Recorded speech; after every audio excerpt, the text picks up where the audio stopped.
Okay, hail and well met, Giant Slayers. So we are transitioning the show a little bit.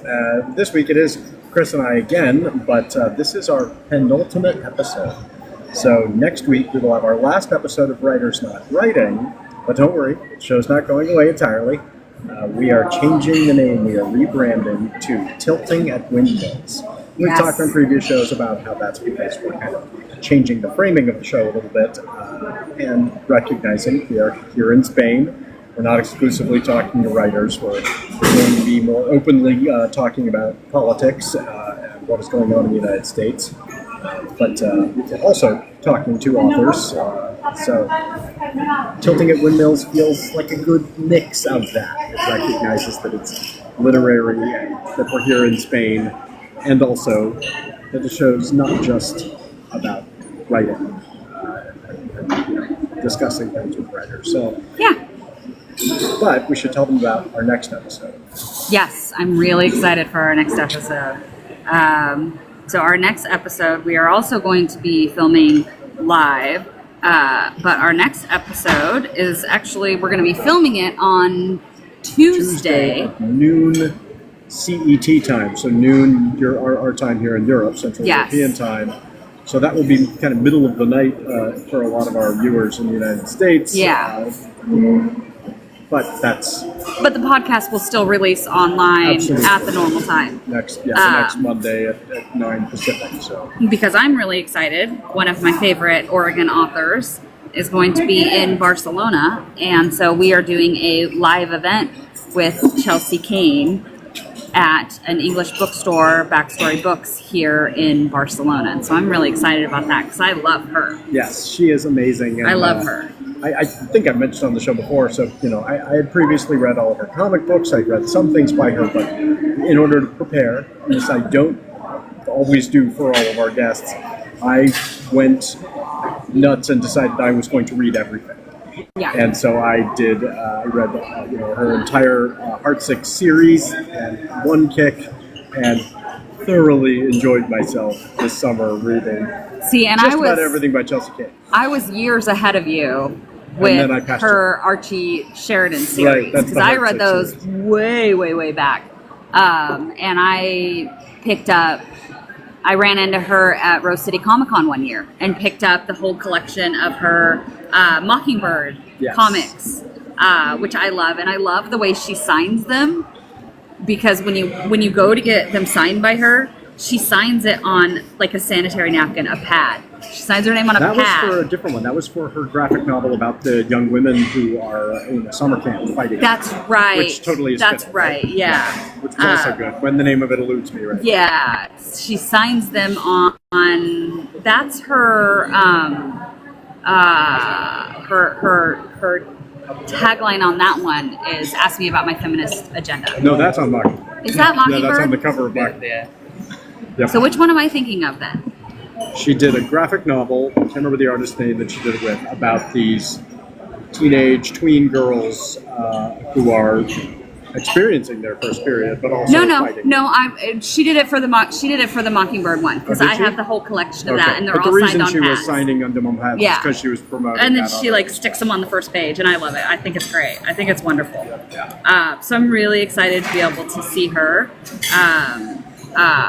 I'm also, I don't know if we'll get a chance on the show, but I'm really excited to talk to her about the experience that she's had filming her new movie. So she is making a movie. I'm so excited about that. A movie film called Bend. Yeah. And we are excited to get to hear about it. Is it Bend or is it The Bend? We should find that out. I think it's The Bend. I think it's The Bend. Yeah, but she filmed it. Did she film it in Bend? She filmed it mostly in Bend, but in Oregon. Yeah. And I'm really excited. And do you know who?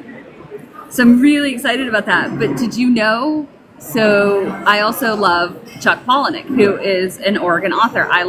Everybody knows Fight Club. Everybody goes, the author of Fight Club. Everybody's like Fight Club, which is a great book, but I love it. Not only is it a great book, but he has I love he put out an anthology of short stories called Haunted that has one of my favorite ever stories in it called Guts, and I'm not going to tell you about it because we're about to eat. It's body horror. It's so good. It's so good. But like I watched the two of them and Lidia Yuknavitch at a reading, and it was one of the best, I'm so sorry, but one of the best book readings I've ever been to in Eugene. It was like they had a fog machine. They were throwing out fake body parts at the audience. Everybody showed up in pajamas. Like Chuck showed up in like Hugh Hefner silk pajamas. It was amazing. But did you know what character he plays in Chelsea's movie? What? He plays the host of like a murder podcast in the movie, which I think is so cool. We should mention, we're going to do a little experiment, and we're going to see to what extent we are throttled by the algorithm for drinking and smoking. Because when you live in Spain and you go out to dinner, we're going to try not to pretend we don't. You know, this is we take our time. The podcast audience can't see, but we enjoy a delicious, refreshing frozen strawberry daiquiri. Yes, that's right. Thank you for acknowledging that there are some which people is who are so not able good. to see this. So, Except yes, it comes for those with a of you little listening, sprig they just of mint, brought out, and I don't like it, so Ben strawberry daiquiris. We are in Placa Real. Yes. In Barcelona, right off La Rambla. So if you ever get to come visit, it just gave me the warning. This is now it not gave going to be me the visible warning. To Do you want to people who disconnect are with under Ben 18. because it might contain offensive content? My offensive content is I'm smoking a cigarette. Yeah, so this is going to be, I think this might be our last, like, TikTok live podcast that's a little more freestyle. Because next week's podcast with Chelsea goes back to, like, an actual, like, but then mostly the week after, podcast formatting. The week after, I'm getting a tattoo on. That's true, So, but we're going to start having authors on the show. Yes. Soon. And so we are going to start kind of going to some sort of... Yeah, we're taking a little hiatus from having guests because we've been figuring out the tech. Yeah. We didn't want to have somebody on and not know how to do it. Yeah. And so we've kind of figured, well, not only that, but like, are people watching it? Like, are people actually watching the lives? Are people enjoying the lives? So this one, we decided we were going to film it in the audience, in the office, and actually, film it in the office behind the computer, and do it that way. But we decided, since it was going to be, maybe our last one like this for a while, we'd do it over dinner. So we went out to our favorite Italian restaurant. So that is where we are coming from today.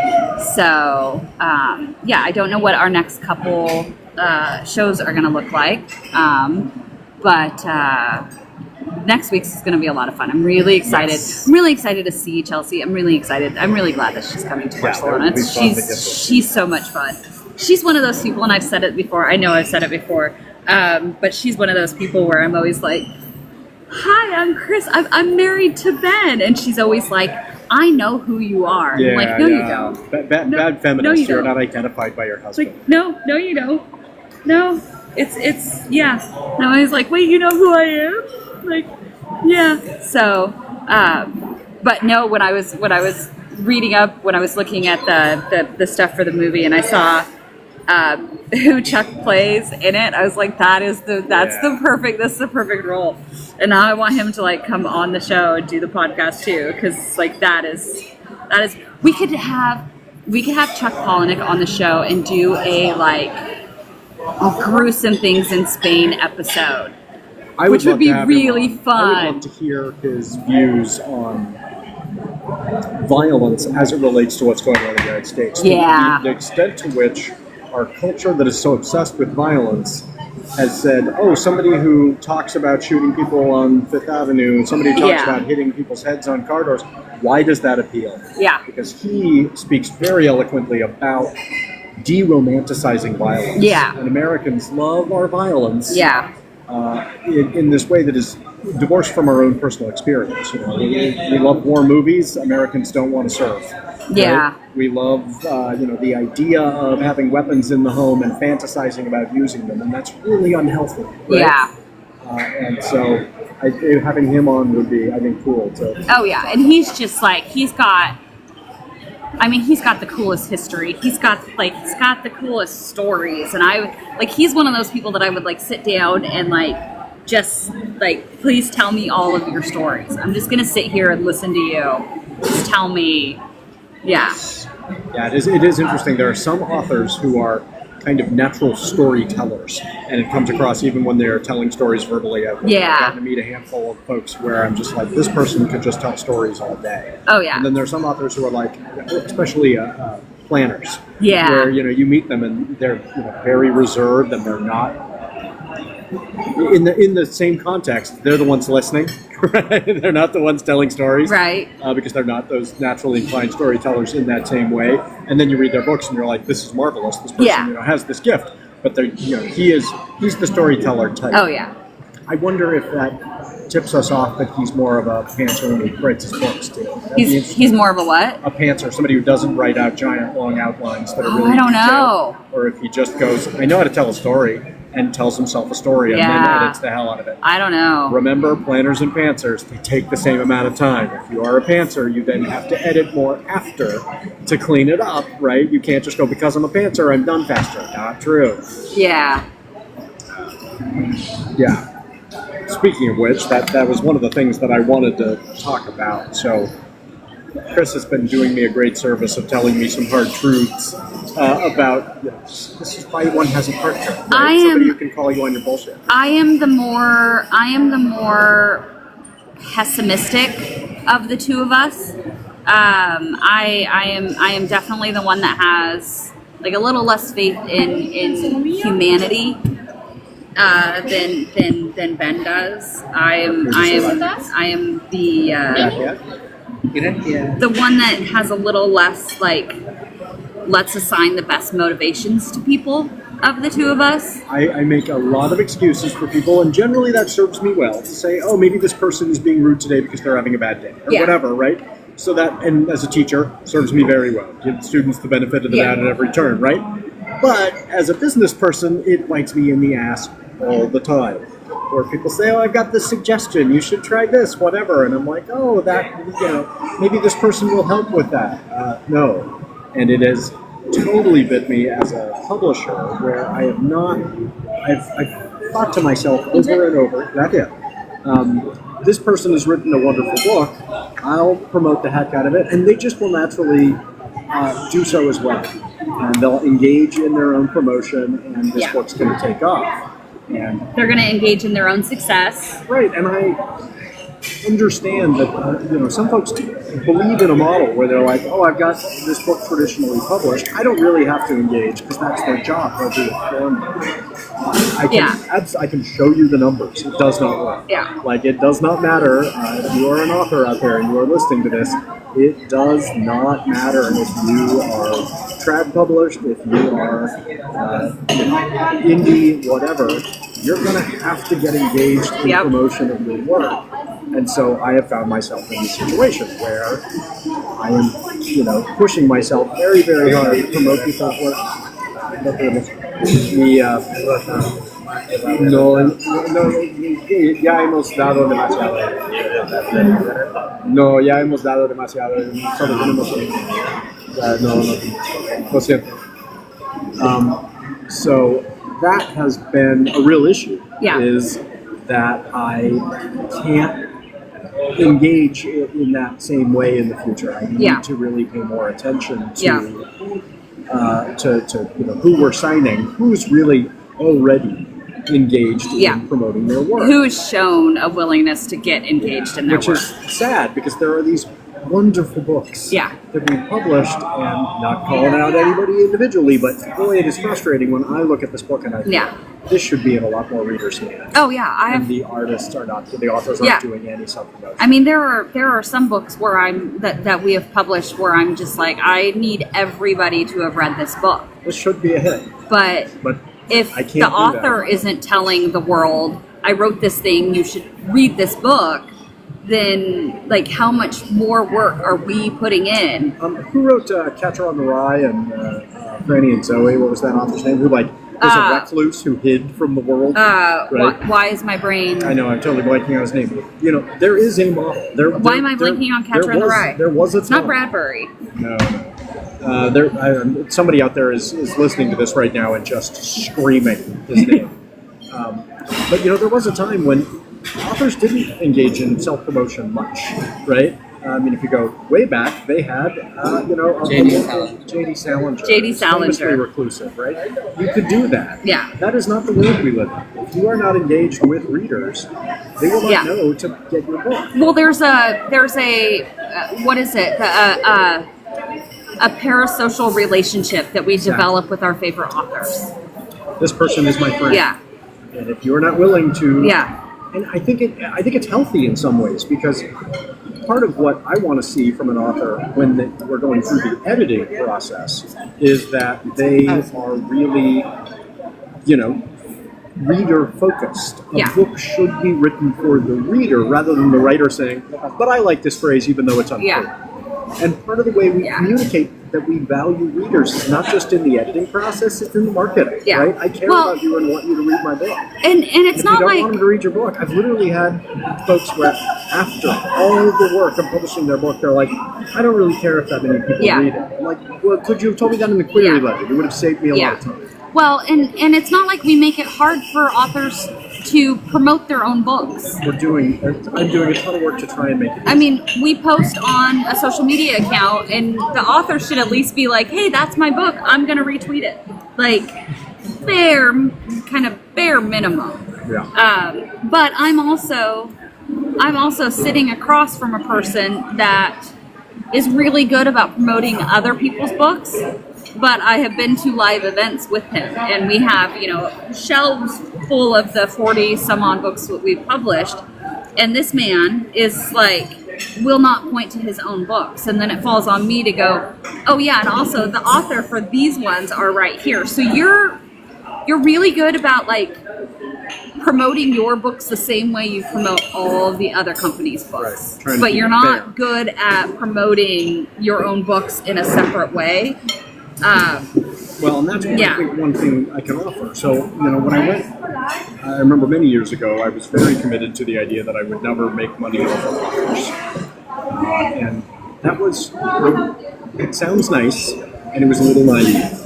Yeah, but we also don't want to lose money promoting other authors as well when you are trying to... Well, one of the things I've realized, I used to say, I didn't want to write how to write books, books for authors. And similarly, I want the publishing company to be, and we are committed to this, a traditional publishing company. We do not charge authors who work with NotAPipe a dime, right? We do that work. Yeah. That being said, we are going to have to shift to a model where we say, but we're not going to sign you unless you engage in your Unless you've shown us that you care enough about this book to... I'm not going to charge you money, but I'm not going to publish your book if you're not going to, right? Well, it's like I showed Ben today. He does not. You don't care about Taylor Swift at all, and I am not. I'm by no means a Swiftie. However, I love the New Heights podcast. I go as far as by no means. Well, I'm not a I can name all of her songs fan. I have a level of respect for her for what she's done and for how she's kind of... Yeah, talking about a parasocial relationship. Yeah, which is very true. She's just your friend. But, I can have respect and I can relate to somebody who feels like they've had to dim themselves to fit into these boxes that other people create of them. And I'm a fan of the New Heights podcast. I'm a fan of men that are able to be unapologetically masculine in a healthy way. And so it was, her quote, I showed you today, her thing in her episode of their podcast about think of your time, think of your emotions as a luxury good. A luxury item. Yeah. And so it's, the same thing for spending all the time and effort that we put into promoting all these other books, setting up events and trying to, push them. And if the author isn't as equally invested. Well, and so this is, as a publisher of a traditional publishing house, this has me really torn. I'm realizing part of my motivation to do this podcast, part of my motivation to run a traditional publishing company was to take what I learned in indie publishing and try and help other authors. Yeah. And I was very hesitant to engage with the kind of what they call the hybrid model, where it's fee for service, because you're making money off of authors. And what I've slowly learned over time is in the same way, when we set a price point for a book, we charge people not just because we need to, pay the bills, but because it encourages them to read. This sounds perverse, but if you say to everybody, here is this book, it is available for free, you can see, we can see on our end, if we give away ebooks, very few of them get read, right? Whereas when people purchase a book, they're more likely to read it because they've made an investment. Well, and this is where you and I have a slight difference of opinion, because... I think even yours... Go ahead. Well, slight difference of perspective, perhaps. We were talking about guilty pleasures last week or the week before that on an episode, and I was talking about my secret shame, my hidden guilty pleasure is Pride and Prejudice fanfic. Pride and Prejudice is one of my favorite books, and I love being able to reread the story. Well, let's put a pin in guilty pleasures because I want to talk more about that as well. But this is going. Yes, services. I love it, and so I can consume them endlessly. There is an infinite number of them on Kindle Unlimited. But when I go to read a Kindle Unlimited book, I have paid for the Kindle Unlimited subscription. Right. But when I go to click the read now, download, add to your library button, I don't think I'm paying for this book. I think I'm getting to read a free book. Right. Even though I pay, and when I watch a show on Netflix, I don't think I'm paying to watch this show because I paid for the subscription. I think I don't have to pay to watch this in the theater. Right. But the counterexample I would make is if somebody has multiple services, they've got Netflix, they've got Paramount, they've got Amazon Prime, they've got whatever, and they realize I'm not watching anything on Peacock. People will then make a calculation where they will say either I should discontinue that service or I should go find a show on that and watch it so that I'm getting my money's worth. Yeah. And people do that because they've made an investment, right? Yeah. And I think that same thing happens with what can happen with authors, where they're saying, I know I should be engaged in the market, but because I've gone with this traditional publishing house, I'll let them do it. And we've talked about in school this concept of learned helplessness. If a student just waits and you make a habit as the instructor of always jumping in and providing the answer, eventually they'll learn, I'll just wait.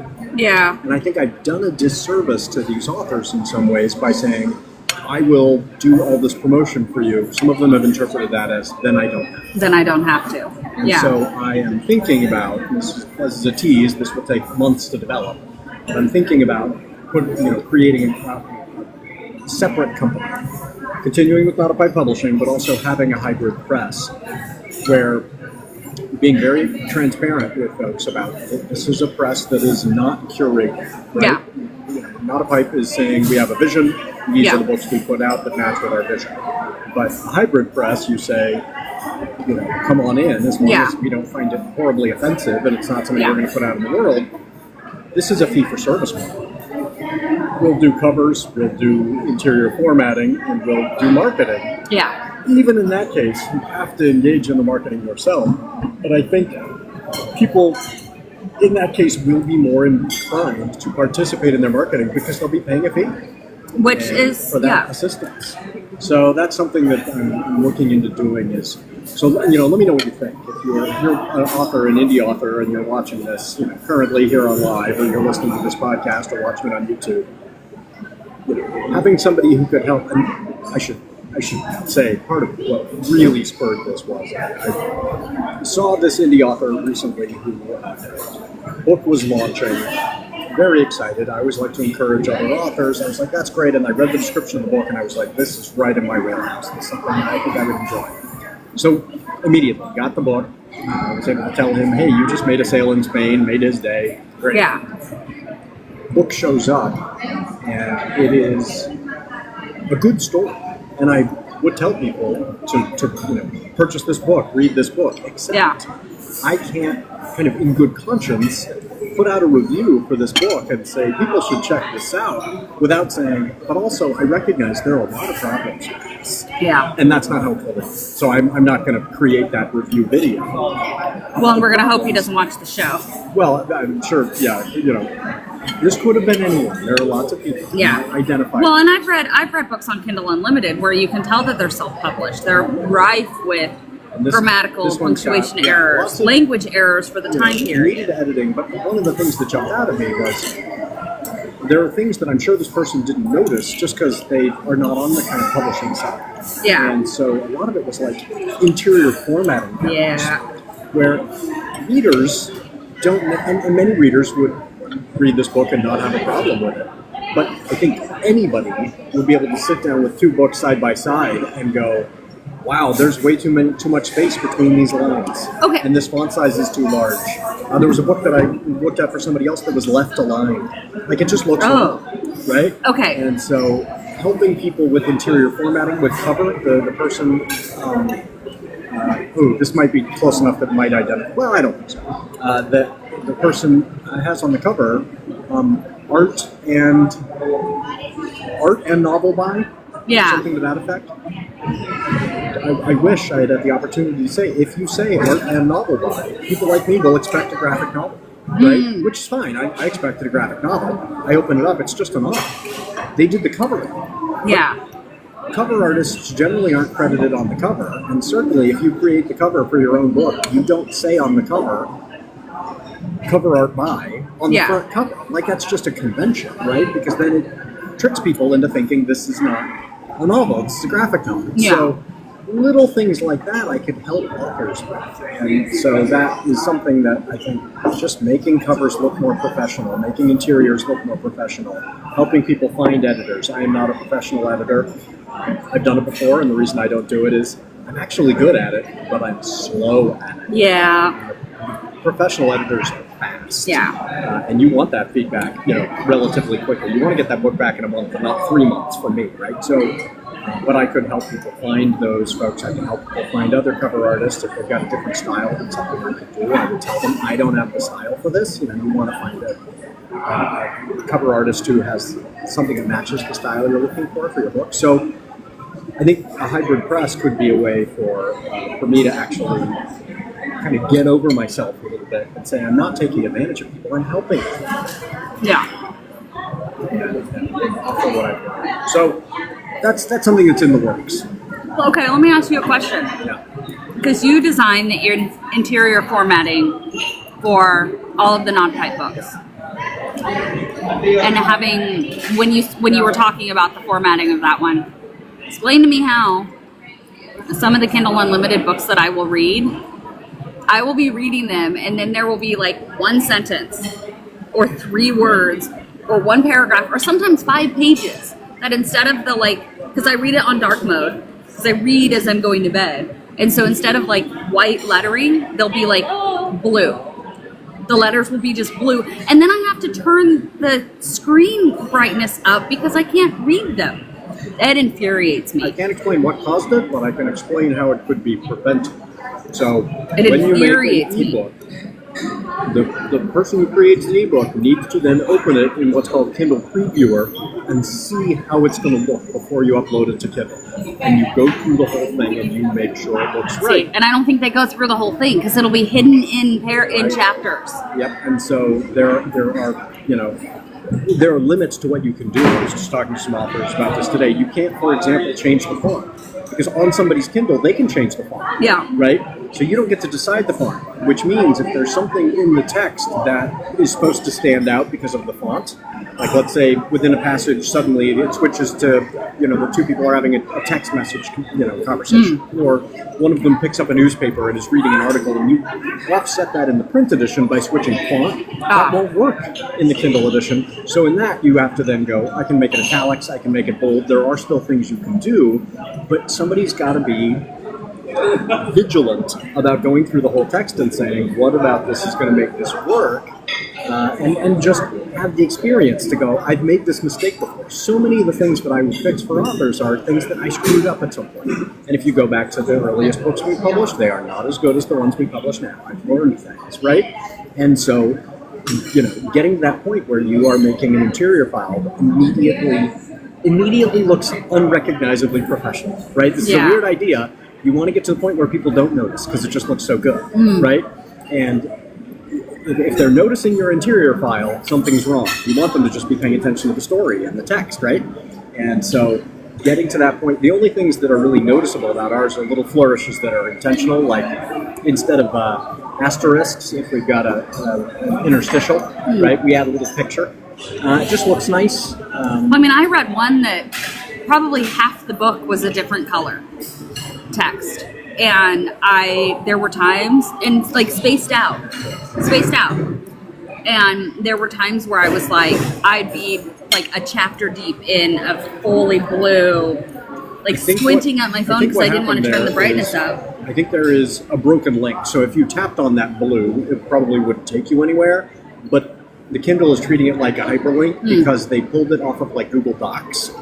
And it treated a portion of it like, oh, let's link this to the Google Doc. Well, and I would have removed the link, but didn't remove the fact that it looks like a link. I don't like giving up on books. Like, I don't like not finishing a book. I have a really hard time not finishing a book.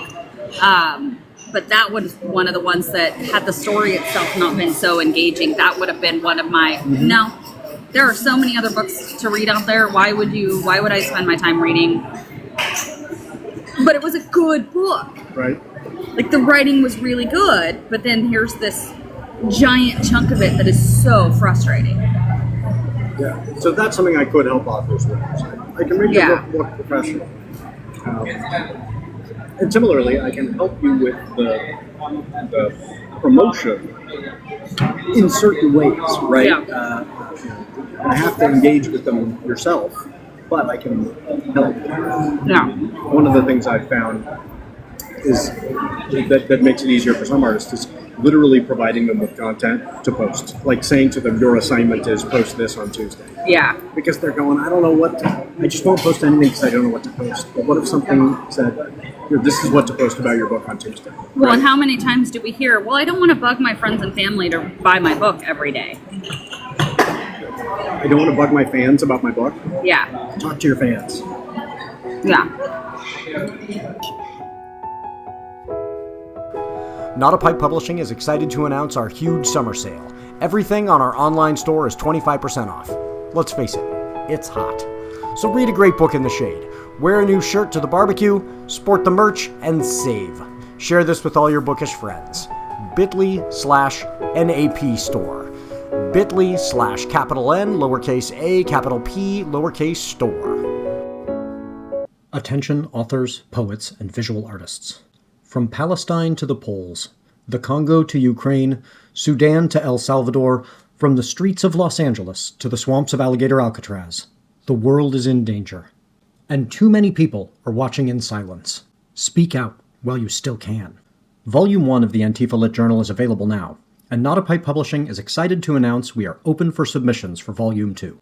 Authors, poets, and visual artists, if you want to take a stand and use your talents to reject fascism and advocate for a beautiful world of diverse voices, justice for all, and liberation from the rapacious billionaires and self-serving plutocrat politicians trying to deceive, divide, conquer, and consume our world, send us your best work to consider for inclusion in the next volume. Find submission guidelines at bit.ly.antifalit. That's bit.ly/ANTIFALIT. Put pen to paper and let everyone know you demand a better world.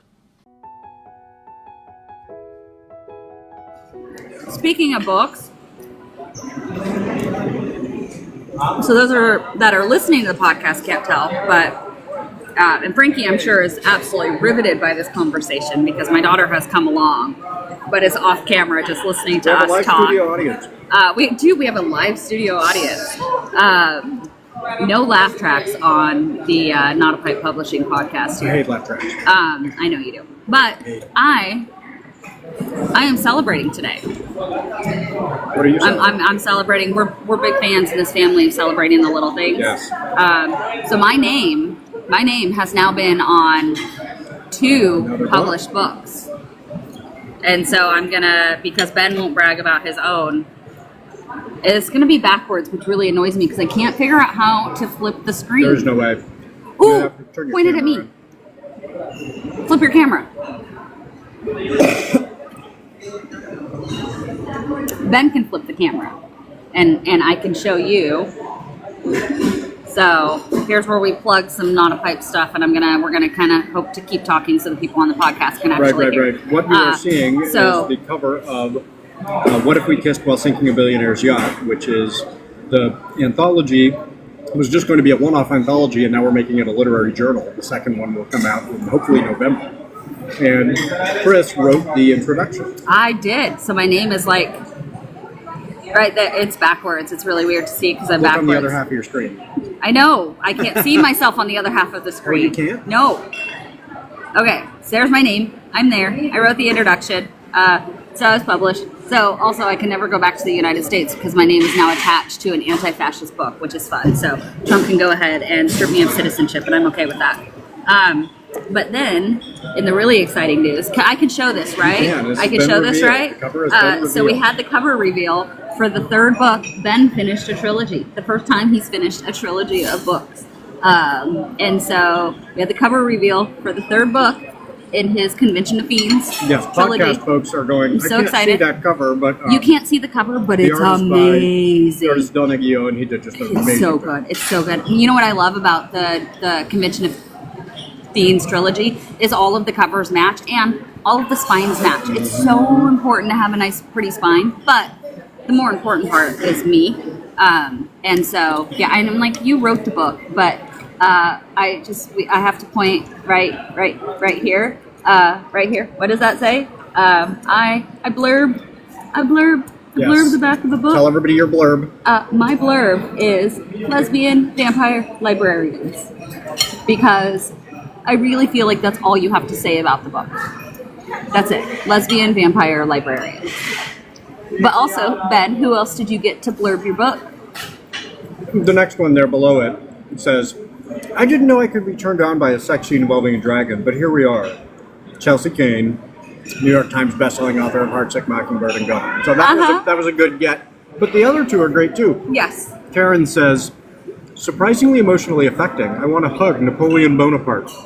And the people who read it will... Napoleon Bonaparte is one of my favorite book characters ever. I love it. Every scene with him is just like, I am laughing out loud, which is really awkward when you're reading it on the Metro. He's an animated skeleton whose arm keeps falling off. Yeah. And so that one came from Karen Eisenbray, who's the author of Ego and Endurance, Daughter of Magic, and the Saint Rage duology. She's great and a very generous blurber, so I appreciate that. And also really good on social media. Exactly. Promotes her own stuff, which is why... So Karen, when we talk about that, we're not talking about you. Yeah. And then the last there is, just like the last book, I loved each and every one of these vibrant characters. They really bring the story to life, as undead as some of them are. Zaji Cox, author of Plums for Months, Memories of a Wonder-Filled Neurodivergent Childhood. So that's two that I've gotten from Zaji, who's just a really neat person, and so that was cool to get those from her. Well, yeah, and so that's like, I'm so excited my name is on a book, on two different books. And you're sharing a blurb space with Chelsea Cain. I'm sharing a blurb space, yes, which is exciting as well. Yeah. I'm flipping back and forth. There we go. We met Lidia at Zaji Cox's Zaji Cox's book launch party. Yeah. She also has a movie coming out. Lidia. Yes. That's right. You mentioned who was it? Yes. Directed by who? So she's got her quasi-memoir, Chronology of Water, which is... I think it's a memoir. Heartbreaking. I guess we should say the movie is a quasi-memoir.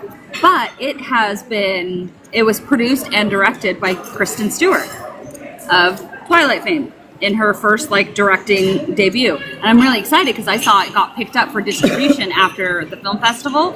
But I messed up when we were talking about All Dogs Go to Heaven and talking about Jim Belushi, because he is not in All Dogs Go to Heaven. That is not who does the voice. It's Burt Reynolds. I know that now. But Jim Belushi is in the Chronology of Water. And guess who he plays? Burt Reynolds? Not Burt Reynolds. He plays Ken Kesey. Because a chunk of the story is set in Eugene. Yeah. And so I was like, that's awesome. Yeah, that's cool. I'm excited about that. That one is, from everything, it sounds really good. So Lidia, we need to have you on the show as well. Yeah. Promote the movie. Yeah.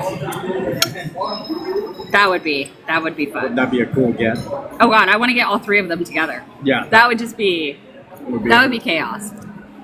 Well, one of the things I was thinking about, we're going to have to say to Chelsea is, this may just be a, like a we just fangirl the whole time and tell her how great she is, and she doesn't get a word in edgewise. That might be the show you're in for next week. It might be. We'll see how that goes. We'll try to keep ourselves from just telling her how wonderful she is for now. Yeah. It is kind of difficult not to do that, though, because, like, I love her. Yeah. And her books are really good. Really good. Well, very different than, if you've never read, it's almost its own subgenre. Yeah. Because they are thrillers, certainly. Uh-huh. But think Silence of the Lambs kind of thrillers, so they're... Well, it's what if Hannibal Lecter was a woman, right? Psychiatrist, therapist. So they're but they also tell it from the cop's point of view. So they're kind of police procedurals and kind of serial killer, jumping back and forth. Yeah, and, with some horrific torture and but very exciting, very grim. Yeah, incredibly suspenseful. And I had this interesting experience. I listened to them on audio. I'm a big fan of audio, and I would listen to them as I was kind of wandering the streets at night here in Barcelona, and they take place almost exclusively in Portland. Yeah. They are a love letter to Portland. There's like a scene in a town in Washington in the 5th book, and I think they go to Salem for the prison because the state penitentiary is there in Salem. But other than that, everything is in Portland in this series, and Chelsea has that's one of the things I would want to ask her is, to what extent does she drive to these neighborhoods to research them, just look around and go, oh, that's, I need to get this right because she has all these great descriptions of Portland. But I'm wandering around in another city that's very different. Yeah. At night, listening to these books and remembering, oh, that's what that place in Portland looks like. That's what that place in Portland looks like. So it's this kind of surreal displacement, where I was like, oh, I'm sort of in grim Portland in my ears, and I'm in gothic Barcelona at night in my eyes. It was a cool experience. Yeah. Yeah. Oh, well, and we talked about what if we kissed while sinking a billionaire's yacht, but I don't think we mentioned that was volume 1. And we are currently taking submissions for volume 2. Yeah. By like the end of the month? By the end of this month. And the submissions have been dribbling in enough to make me nervous. The first one we did, it was overwhelming. Right away. There were a lot. I desperately want to get in on this.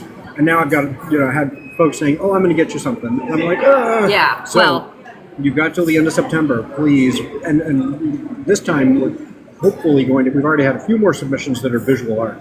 Yeah. And I'd really like to have a mix of poetry, visual art, and short fiction. Yeah. So if you are a writer, if you are a poet, if you are a visual artist, please consider, if you're feeling frustrated, anxious about the rise of fascism in the United States, either write something that expresses that frustration and anxiety, or something that's hopeful. This is a better world we can have. Having a mix. I think I just figured out how I'm going to write the intro to that one. I've been mulling over in my mind whether I was going to write the intro to the second one or not. Because writing the intro to the first one was a bit of a fluke. But I think I just figured out. I think I just sitting here, I figured out your angle, where the intro. Do you want to reveal where the intro to the first one is gonna come from? Do you want to reveal? No, I would like to percolate on it a little bit longer. I had a college professor that said she did not like the term procrastinate. She preferred the term percolate. I think it's percolate. Percolate. I like Same. Oh no, I just blanked on it. My master's spelling it wrong. When you masticate? When you have meat that you are letting soak. Marinate. Marinate. I like to marinate in yeah. I like to write it in my head several times. I've never understood first drafts. I always hated when I was in school and I had to write a first draft. I'm like, this is the final one. I'm just going to take it and write it in pen instead of type it. Don't worry, I did edit her draft. I did not, go several times. Yes. No. Edit. Yeah, I even edited it a little bit. It was not your first draft that ended up in there. It's good. But yeah, it's a very good intro, and so I'm excited and curious. Yeah, I think I found my angle. Good. I think we can thank the socialized healthcare system within Spain for the angle. Oh, I see. So I'm gonna Yeah. Yeah. I one of the comments that somebody made on one of my TikToks, my weirdly viral TikTok video. Yeah. I think I'm gonna. What was the? I was trying to tell my folks about that. What was the count ultimately? Oh. 300,000. No, like 80 something, 80,000. 85,000, 80 something. Yeah. Nuts. Yeah. It was. It We was were trying insane. to kind of visualize that because a number of people gets to a point where it's a statistic and not a reality. Like, Yeah. It's hard to envision Yeah. 80,000 people. How many people is 80,000 people? And we were trying to think of when we might have been in a place where we could have even conceivably seen 80,000 people. Yeah. Maybe a full football stadium. I don't know how many football stadiums in the U.S. hold 80,000. Yeah. But one we could think of was Times Square Yeah. in New York on New Year's Eve. Yeah. That Or many like people walking saw through your New video. York, walking through JFK Airport, and every single person that goes through that's there not in a even day. 80,000. Yeah, maybe in a whole day if you stayed and watched. Like, that is pretty wild. For somebody who has something that my therapist refers to as the fear of being seen, the fear of being perceived, the notion of that many people watching me is, we were on the metro going to work the other day. I was going to say this to you then, and then I got distracted. So normally it's not that busy. Wait, and you got distracted? I did. I know, it's shocking. It so rarely happens. But normally the metro isn't super busy to where like we can find a place to sit because we don't commute because our work schedule, we don't commute at like a traditional like rush hour time. Right. But I'm standing there and we got on one of the last two cars because where the metro stopped on the tracks, and it was like packed, like sardine packed. And I have this, Ben knows this, that like I don't like getting food at a buffet because I'm certain that everybody in the room is like watching and judging me on how much food I'm taking or like how little food I'm taking. And I have to say, no one cares. No one cares. And Ben will be like, nobody's watching you, nobody cares. But standing on that metro, the sheer volume of people that I made accidental eye contact with really like fed into my notion that people are staring and judging me because I made like direct eye contact accidentally with like 10 different people and they didn't all just like immediately look away, which is what you should do when you make accidental eye contact with somebody. And so I was like, yeah, okay, this doesn't really help my notion that they are not actually secretly staring at me and judging me. Am I holding on to the handrail in the wrong am I doing spot? something wrong? Like, am I standing too close to this? Like, what am I doing wrong? Why are you judging me? Yeah. That did not help my... Well, tell everybody about the way home the other day where the guy decided that we would be friends. Ben has the ability to make friends with literally everybody. He is very excited because we have moved to a new neighborhood. We've moved to a new country. He is very excited that he knows the name of the people that work in the little bodega right next to our house. This is my father coming out. Get to know their names. And like every time we're in a cab, every time we're like anywhere, he's introducing and I will already immediately forget the name. Don't ask me the name of the people that work at the bodega. I'm not good at remembering the names, but I do remember Yed and Muhammad at the bodega, Maria at the tobacco store. So we are on the metro, and it is 9:30, 10 o'clock at night, and it's pretty empty at this point. And this guy hears us speaking in English, and just like over two rows shouts over. Is like, "Are you from the United States?" And then Ben has a 20-minute conversation with this rather inebriated gentleman on the metro. Inebriated, or yes, he was having a little trouble tracking his own conversation. Yeah. And so I would try and talk about something, and he would start to respond to that, and then would go back up on another track. Very nice gentleman from Syria. Yeah, but then the woman that was sitting across from us was from New Jersey. She was of Indian descent, but she was from New Jersey, and these guys just... I felt a little bit like we needed to protect her because they kept talking about how pretty she was and how pretty people from India were. And I was like, this is uncomfortable. And so we kind of injected in there and had a extensive conversation about it if she's from Jersey. hopefully made her a little more comfortable. Two strange men telling her she was pretty over and over. I mean, I made me very. but I also don't feel so. But yeah, we gabbed with her about Jersey, so that was cool. That, I'll get to meet another American on the subway. I mean, this town. One of the things I am looking forward to sharing when my son comes to visit or when my folks come to visit is to kind of play a game as you're wandering through the streets and see how many languages you can hear. Because there are the mix here is marvelous. So, just as you're walking down the street, can you identify Dutch as opposed to German, right? Can you pick out my dad might be able to pick out different dialects of it. So that'll be really fun. Or, the other American that's walking down the street and very loudly says, all of Europe looks the exact same. Like, bruh, you're from the United States. Isn't that obnoxious? I mean, you're the reason why people hate Americans. Looks the same, and we were just like, what? Yep. All of Europe. Right. For those of you who've not had the chance to travel, Norway doesn't look like this. Greece doesn't look like this. Turkey, well, is Turkey EU? It's not quite.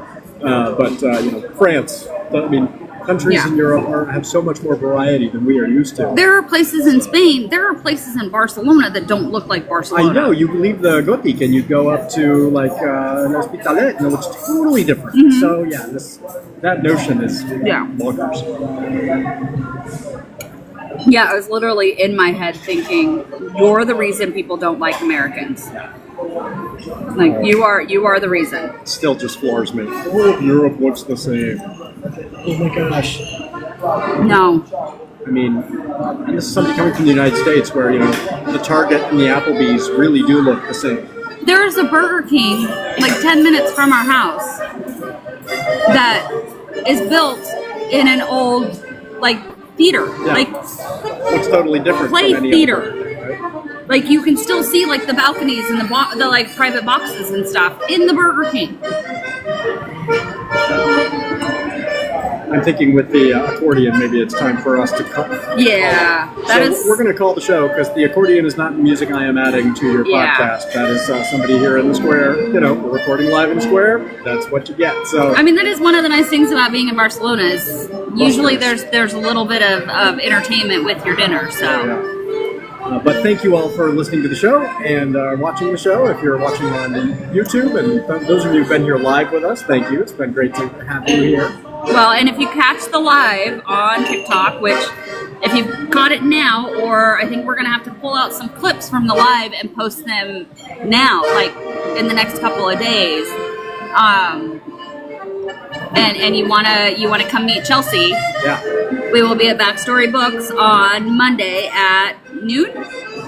Tuesday at noon. Yeah. So if you're looking at that, give some hearts. Mine doesn't have any hearts. Did you get some hearts? Hearts are free, folks. So thank you for being here, and keep playing Giants. Yes. If I take